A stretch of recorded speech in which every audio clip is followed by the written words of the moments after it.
Hello, everybody, and thank you for tuning in to the Liberty Report. With me today is Daniel McAdams, our co-host. And Daniel, good to see you in this new week. How are you this morning, Dr. Paul? Doing well. Monday. Going to talk about our favorite thing, politics and foreign policy. Together, and how to make the world a better place. But we find this fascinating article in The Nation that talks about politics, but it talks about foreign policy too. And I find it interesting because the theme really is that why is Biden being so critical of Trump? And Biden is coming from a neocon position and saying Trump is too weak. He's getting along too much. He's practicing too much diplomacy. It's amazing because if you compare him to Pompeo, you say, who's the neocon? But we also know that the neocons float around, but that doesn't explain this whole thing. There's some domestic politics involved here on why the Democrats are going to criticize Trump because he's too weak. He's not hawkish enough on foreign policy. Positively amazing. And on Korea, dealing with North Korea, Trump has had a different position, even though a year ago it wasn't that way. He came out pretty tough, and that's what Biden liked. And he refers back to the way Obama handled North Korea. He was much tougher and firmer, and they can't understand that.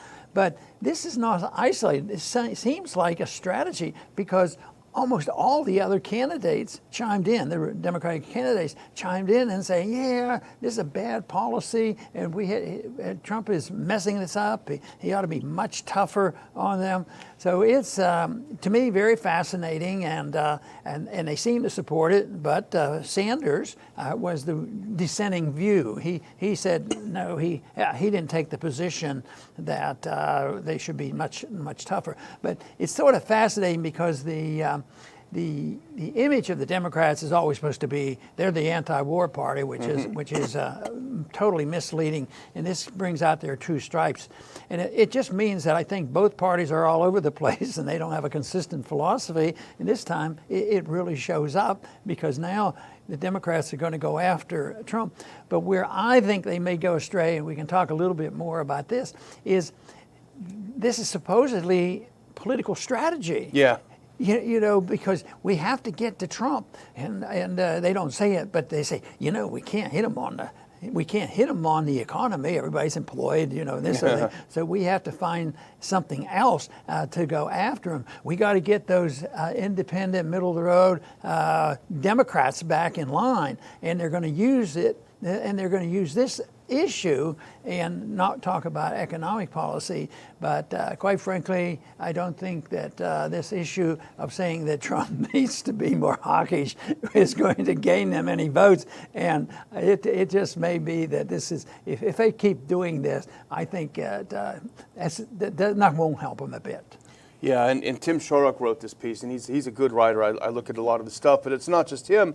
There was a piece in the National Interest, which is a realist, conservative-ish publication. It said something like, why is Biden sound more like Bolton when it comes to North Korea? And it is the case. Here's what he said. Biden said, Trump is dissing our allies and embracing thugs, talking about diplomacy with North Korea. We even have a couple of tweets from the top Democrats to show where they're at, what they're trying to do, how they're trying to run against Trump as being more neocon than Trump's people. If you have the first one, here's Biden.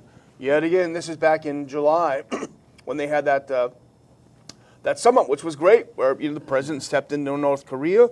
I think he built a lot of goodwill. Here's Biden throwing cold water on it. Yet again, Donald Trump has demonstrated he's more concerned with a photo op for himself than getting results for the American people. He has repeatedly elevated Kim Jong-un, a murderous tyrant, to the international stage in exchange for almost nothing. And that sounds bad to say, okay, well, maybe he's just trying to. But here's the next one in line. You look at the top three Democrats according to polling. Here's good old Kamala Harris. The president should take North Korean nuclear threat and its crimes against humanity seriously. This is not a photo op. Our security and our values are at stake. And then, okay, let's go down to Elizabeth Warren. Our president should not be squandering American influence on photo ops. So they got the memo, right? Say photo ops. And exchanging love letters with the ruthless dictator. which is pretty obscene for her to say it that way. Instead, we should be dealing with North Korea through principled diplomacy. Okay, that's what he was doing. That promotes U.S. security, defends our allies, and upholds human rights.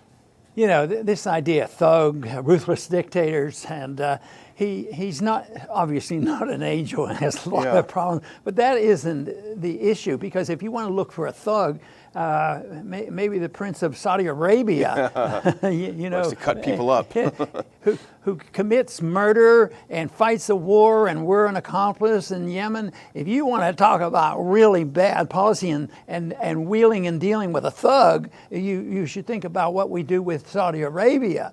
So this doesn't make any sense at all, except they think it makes political sense, and I don't think it does. And we'll find out what happens if they change their tune. But right now, I don't think this is going to help the Democrats. I think it's going to actually backfire, because I've always argued, as others have too, that American people, in spite of all the rhetoric, they're still lean toward peace. They look, and the peace candidate usually wins. And Trump was the peace candidate in the last election.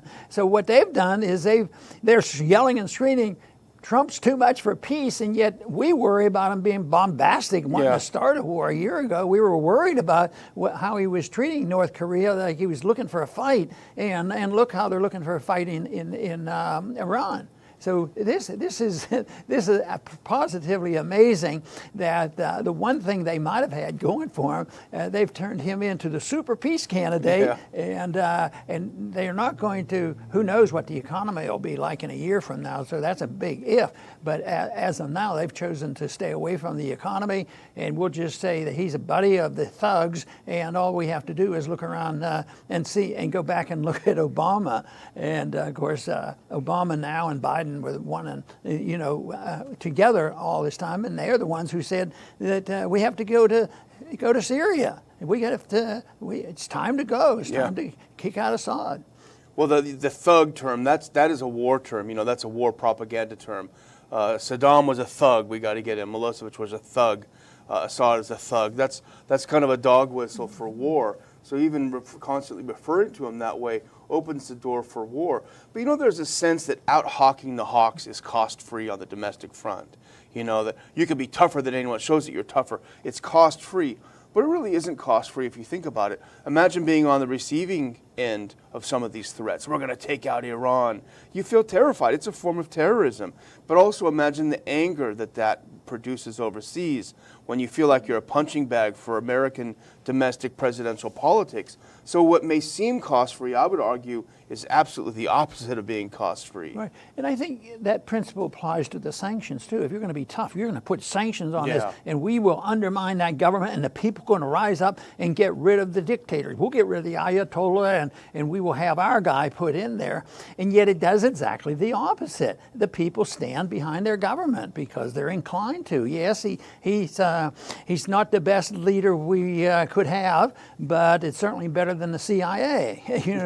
The last time the CIA put somebody in Iran, it didn't work out so well. So this is this really doesn't make a lot of sense, and I think the sanctions and this type of bullying around and saying that Trump should be sharper and more critical of North Korea. Of course, the whole argument boils down, well, what are you going to do about it? You guys don't want to do anything about it. What's going to happen? We've been at war for a long time over there, and there's never been a peace treaty. Just get out of the way and let them have their peace treaty. And this is the reason we're here. I say the turning point was Moon inviting the North Korean leader, Kim, to the Olympics. Yeah, exactly. I mean, that's what did it. And now there's no evidence whatsoever that South Korea is a weak country. But Biden's whole principle here is this argument that we have this moral obligation. We have committed, and we are the nuclear umbrella, and we have to say nothing is off the table, and we have the nukes, and therefore we have to stand behind South Korea and Japan, and they love us for it. Well, I'm not so sure all the people do. Yeah, that's true. And here's the oft-repeated thing, photo op. We saw it over and over. Just a photo op, just a photo op. Well, Tim Sherrock points out something very interesting. What is the substance of this meeting. It wasn't a photo op, in fact, and it's a good point. After the most recent summit, they announced that the talks are restarting to high-level teams. You're getting together to start talks. The other thing, no North Korean test of a strategic long-range weapon, no massive South Korea-U.S. exercises. The August ones are going to be scaled down. The border's calm. A lot of outposts have been removed. A lot of landmines have been cleared. I'm sure people are happy about that. There is substance. This is what diplomacy is about. But Biden's position is, we won't talk to you until you give up your nukes, which means we won't talk to you full stop, because it's not going to happen. Isn't it interesting that the Democrats, when they were in, and Obama developed the nuclear deal, which was a move in the right directions, and the Republican comes in, and Trump, nope, that's too much, we got to get rid of it, and he blows that up. So Trump goes over to North Korea, and he does the same thing. He opens up a door, and there's diplomacy there, and they're moving in the right direction. So now the Democrats are going to blow that up. Oh, you can't do that. So I don't know how it comes about. It's disturbing to see the total inconsistency and unpredictability of what they do. But that might be their strategy. Make it unpredictable. Keep them on their toes. Don't let them know what we're up to. But I don't think it's the way to move toward the position that we have, move toward peace and prosperity. I think it's confusion. But when they're moving in the right direction, like at the moment, we would argue that Trump is doing better than he did a year ago with North Korea. Yeah. But we need to encourage him to maybe apply the same principles to Iran. It just shows how foolish the whole thing is, back to having no cost. When Trump was blustering on about Little Rocket Man and everything, the Bidens and the Warrens of the world were criticizing him for taking us close to conflict. It was the same thing. But we talked before the show, we were thinking about what all of the Democrats were saying, as Tim points out in his piece. The first thing we kind of both said almost at the same time, this seems like stupid politics. If anything, Trump ran as the peace candidate. You've always said the peace candidate does win. Unfortunately, when they get in office, they do other things.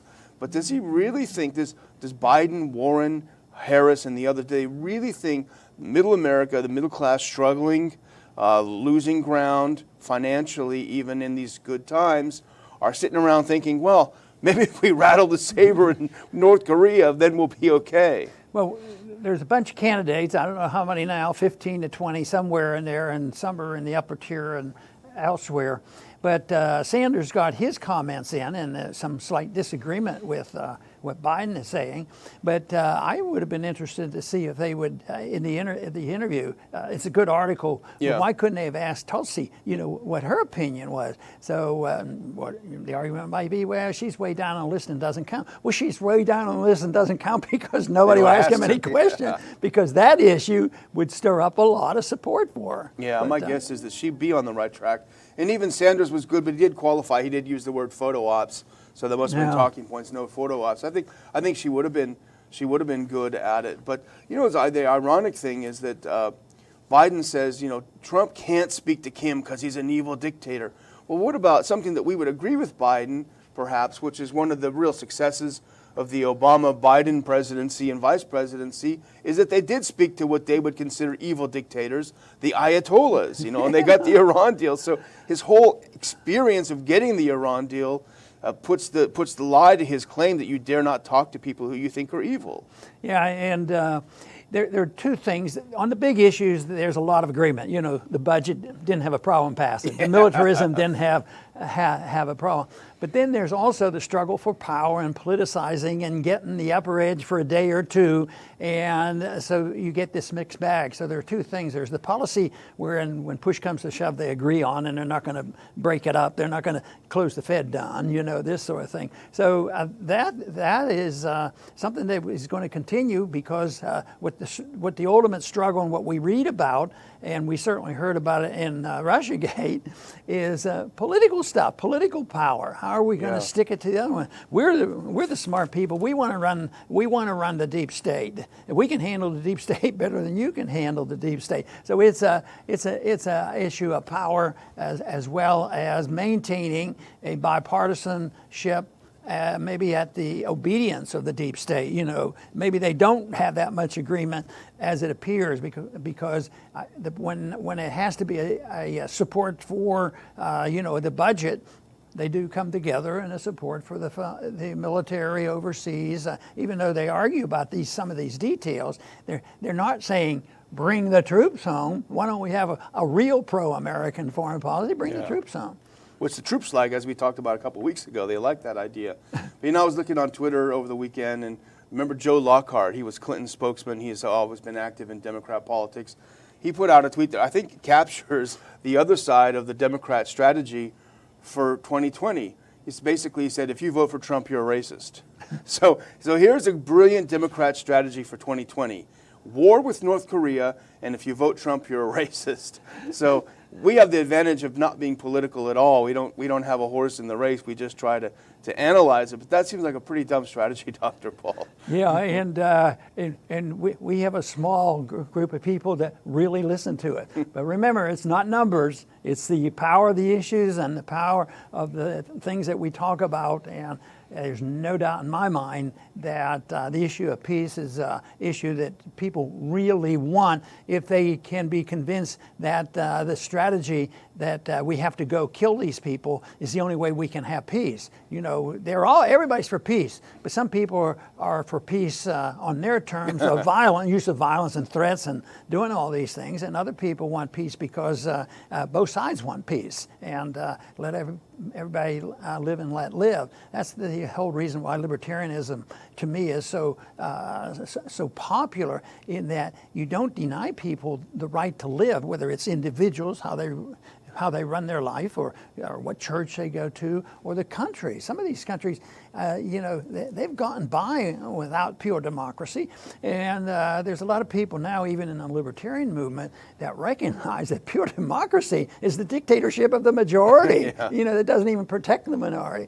So, but the issue of non-intervention, I think, is the issue when it comes to personal relationship, economic relationships, and certainly on foreign policy. Yeah, absolutely.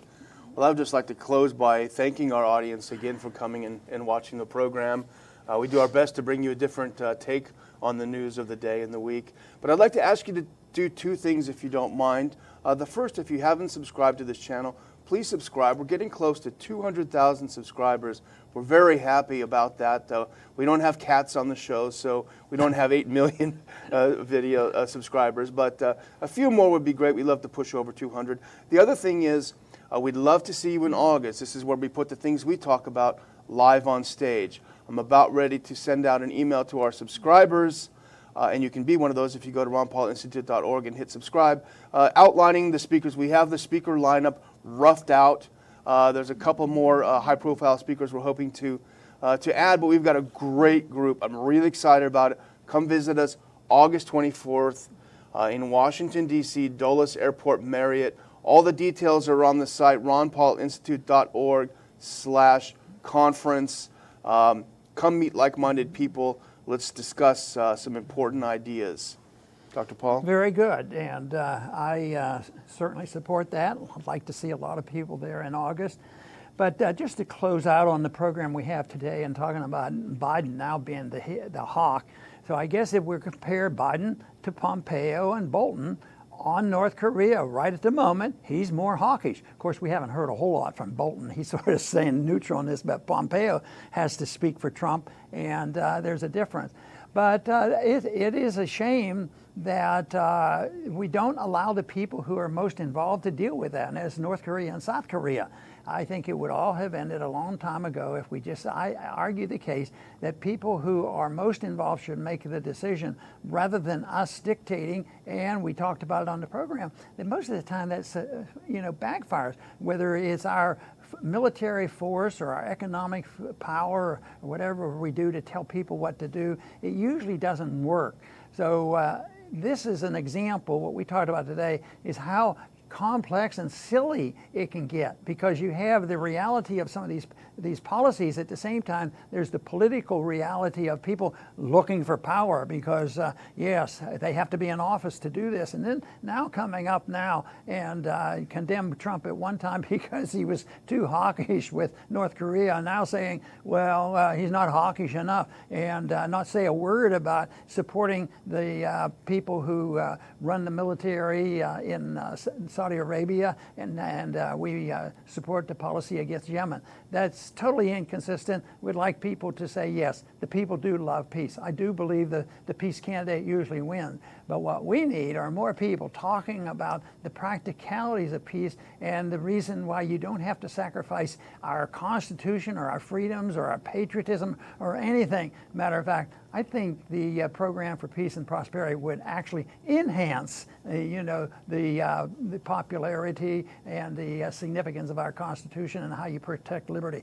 You don't protect liberty by sending guns and bombs and sanctions all around the world and threatening people. There's a better way, and that's what we advocate here, a position that promotes peace and prosperity. I want to thank everybody for tuning in today to the Liberty Report. Please come back soon.